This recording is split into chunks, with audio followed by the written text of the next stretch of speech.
Ini ndinoda kutaurawo kuuraya kwandakaita murume wangu. Ndichamuti Kelvin. Kelvin paakashaya ndaive naye and his last words were, "Tinoshaa uzondichengeterawo amai vangu, ini ndakundikana and vacharwadziwa."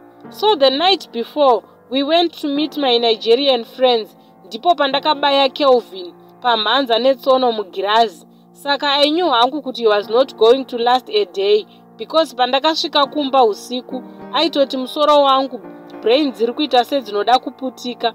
Ndakamusimbisa ndikati, "Imwa mapain is tirare, and if the pain doesn't go away tonoona Dr. Makuseni," of which I knew hangu kuti it's too late, hapana chichazoshanda. Kelvin akashayira mumba.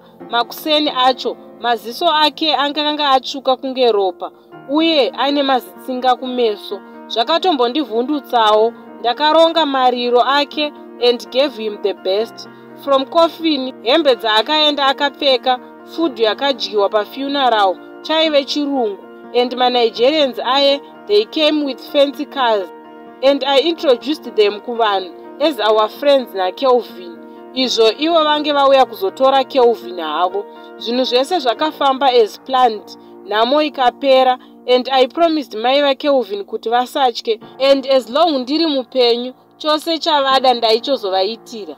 Kelvin raive zai regondo kuna amai vake. Baba vake akakura asingavazivi. So day raakavigwa ndakabva ndadzokera, because I still had unfinished business. Paakauya mabhururu angu aye vakatorwa mwoyo nepfungwa nenyaya yekufa kwaKelvin. Taida kunopedzisa zvatainge tatanga.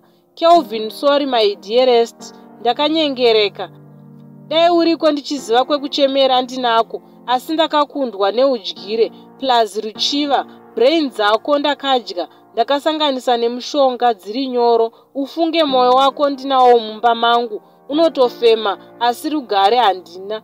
Ndakazoendeswa kuna Godfather wedu, zvikanzi moyo wako unofanira kugara uri fresh, uchifema, as if uchiripo, nokuti unorarama neni. Handina zororo kuzoreurura kudai. Yes, mari ndinayo, asi nawo wakuuya life ndichifamba nekutenda nzvimbo dzataenda tese. Unogarovhunza wakanditadzirei?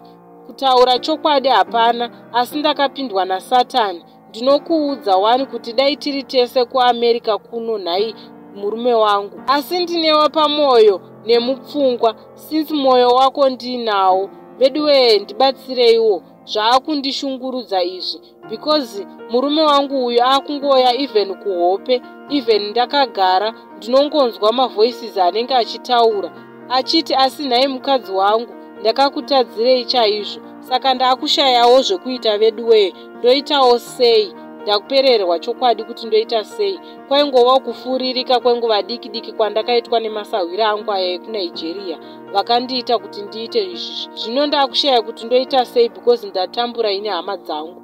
Ndozviuraya here kuti nditeverewo murume wangu uyu?